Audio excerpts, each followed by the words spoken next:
আজকে ফরচুন সোয়া চাঙ্ক দিয়ে বানাবো সোয়া টিক্কির দই চাট। দারুণ হেলদি আর টেস্টি এই খাবারটা।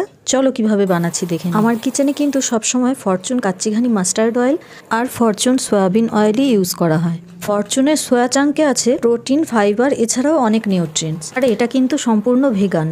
তাই পরিবারের স্বাস্থ্যের কথা ভেবে ফরচুন সোয়া চাঙ্ক দিয়ে আমি নিত্য নতুন খাবার বানাতে থাকি।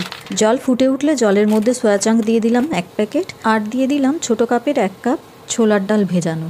ছোলার ডালটা 2 ঘন্টা আগে আমি ভিজিয়ে রেখেছিলাম।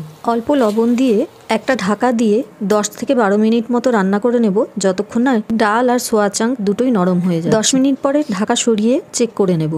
জলটাও শুকিয়ে এসেছে, ডালগুলোও সিদ্ধ হয়ে গেছে, আর সোয়া চাঙ্কগুলো একদম সফট হয়ে গেছে। খানিকটা নর্মাল টেম্পারেচারের জল ঢেলে দিলাম, এতে খানিকটা ঠান্ডাও হয়ে গেল। ছেঁকে একটা বাটিতে তুলে নিলাম। এগুলো এবার একটা মিক্সিং জারের মধ্যে পেস্ট করে নেব। তবে দুবারে করতে হবে, একবারে এতটা একসাথে পেস্ট করা যাবে না। দেখো, দুবারে আমি খুব সুন্দরভাবে পেস্ট করে নিয়েছি। এবার এর মধ্যে দিয়ে দিচ্ছি 2 চামচ আদা রসুন বাটা, 2টো কাঁচা লঙ্কা কুচোনো আর 2টো ছোটো পেঁয়াজ কুচোনো। একসাথে সব কিছু এর মধ্যে দিয়ে দিলাম। এবার সব মশলাগুলো দিয়ে দেব। দিয়ে দিলাম 1/2 চামচ হলুদ গুঁড়ো, 1 চামচ ধনে গুঁড়ো, 1 চামচ জিরে গুঁড়ো, 1/2 চামচ লঙ্কা গুঁড়ো, 1/2 চামচ গরম মশলা গুঁড়ো, আর 1 বড় চামচ দিয়ে দিলাম শুকনো লঙ্কা জিরা খোলায় ভেজে গুঁড়ো করা। দিয়ে দিলাম 1 চামচ চাট মশলা, আর দিয়ে দিলাম 2 চামচ বেসন।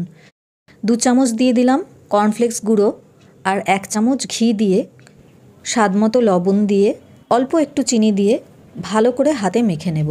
ভালো করে মাখা হয়ে গেছে। এবার এর মধ্যে দিয়ে দেবো 1 চামচ কসুরি মেথি। কেউ কসুরি মেথির পরিবর্তে ধনেপাতা কুচিও দিতে পারেন। কসুরি মেথিটা দিয়ে আবার ভালো করে মিশিয়ে নিলাম। হাতে অল্প করে ঘি লাগিয়ে নিয়ে এই মিশ্রণ থেকে গোল গোল আকার তৈরি করে টিক্কির আকারে গড়ে নেব। সব টিক্কিগুলো রেডি হয়ে গেলে পরে আমি এগুলোকে ভেজে নেব। টিক্কিগুলো যেরকমভাবে ইচ্ছা ভেজে নেওয়া যাবে, বেশি তেলে বা একদম কম তেলে শ্যালো ফ্রাই করে।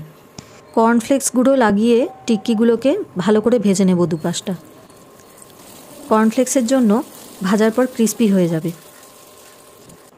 কেউ চাইলে খুব সামান্য তেলে চাটুতে মিডিয়াম আঁচে শ্যালো ফ্রাই করে নিতে পারো। এবার দই চাট বানানোর জন্য টক দই নিয়ে নিয়েছি, তার মধ্যে অল্প লবণ আর 1 চামচ চিনি দিয়ে ভালো করে ফেটিয়ে নিয়েছি। টিক্কিগুলো দিয়ে ওপর দিয়ে টক দইটা দিয়ে দিলাম। জিরে লঙ্কা ভাজা গুঁড়ো মশলা ছড়িয়ে দিলাম। দিয়ে দিলাম সবুজ চাটনি, কড়াইশুঁটি, কাঁচা লঙ্কা, ধনেপাতা, রসুন বেটে তার সাথে একটু মাখন মিশিয়ে সবুজ চাটনিটা তৈরি হয়েছে। খেজুর, আমসত্ত্ব, তেঁতুল দিয়ে বানানো কালো চাটনি দিয়ে দিলাম। অল্প একটু গোলমরিচ ছিটিয়ে দিলাম। ঝুরি ভাজা ওপর দিয়ে ছড়িয়ে দিলাম। অল্প একটু টমেটো কেচাপ দিয়ে দেবো।